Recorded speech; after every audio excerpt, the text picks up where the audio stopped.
Coming back to the story about the kete, someone had to go to the uppermost heaven and fetch the kete.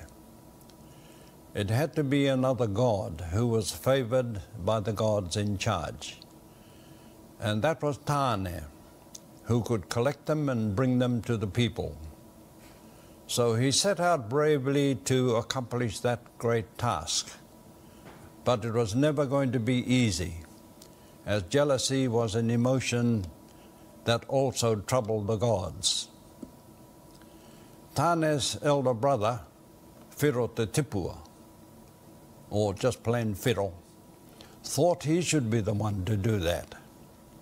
So there was bitterness between the brothers. Whiro represented the opposite of kindness, and I do not think the guardians would have given the baskets to him, or even allow him access to the uppermost heaven, the Toyo Ngā Rangi. The two brothers are the children of Ranginui, the Sky Father, and Papa Tuanuku, the Earth Mother, the primal parents of the Māori world. There were 70 children who became the gods of the Māori pantheon. Tāne did not carry this task on his own. He and his brothers, Tāwhiri Mātea, Tamakaka, Tūpai Ātau, were carried up by way of the Ara Tiatia by a group known as the Whānau a Parawera Nui. The text gives us the information. I'll read that out. Ka haere rātau, nā te whānau a Parawera Nui I Taiapo. Ka haere I te ara tiatia.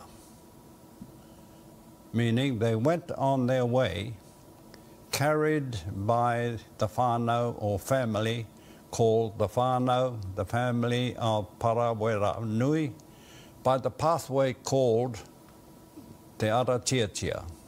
That was a pathway up to the heavens. The members of this group were called, and there were lots of these names. I've quoted only 3 of them: Titi Parauri, Titi Matanginui, Titi Matatake, and Titi Arurangi. The only explanation given to us is that they were part of Tāwhiri Mātea's support team. Parawera is the south wind, so these are all names for various southerly winds, and they are strong winds. Te ara tiatia, that word has been quoted several times already, is the path from heaven number 1 up to the uppermost heaven. It might have been something like a rope ladder with grips or pegs attached for the climbers to grasp. Tāwhiri Mātea was the protector, and he, along with the winds of varying velocities that he commanded, would play a key role in the journey up and the one down. There were several places visited by Tāne and his group before undertaking the ascent by way of the Ara Tiatia to the uppermost heaven. Tāne had to undergo the religious ceremony called a pure to cleanse himself in a spiritual sense and focus his attention on the task. Nepia Pōhuhu is telling the story here. Some members of Tāne's party returned to Papa Tuanuku, the earth, and 2 leaders called the Atata o Te Rangi and Takawairangi remained with him. Nepia did not include Tāwhiri Mātea in the remaining team, and I think he made a mistake here, because in the battles that come later, the elder brother Tāwhiri Mātea and the army he assembled protected his brother Tāne against the other brother Whiro te Tipua. Whiro had set out to obstruct Tāne all the way up and then all the way down. The pathway he took up to the heavens was called Te Tāpaitanga o Ngā Rangi. That was a different route from the one Tāne had taken. And that's going up by the edges of the heavens and climbed one at a time.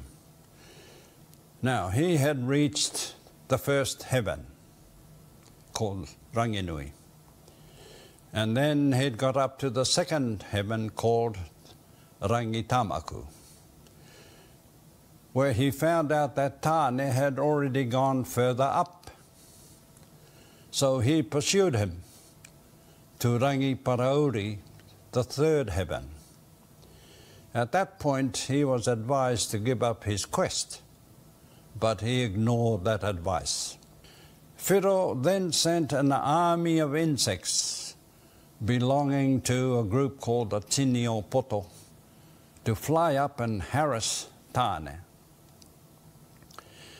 And the Tinio Poto consisted of, and I'll name them, No, there were midges; Ro, there were praying mantis; Pekatua, there were centipedes; Pepe te Mui, there were moths; Peke Haratua were centipedes; Taunga Hui, we couldn't find out what that word meant.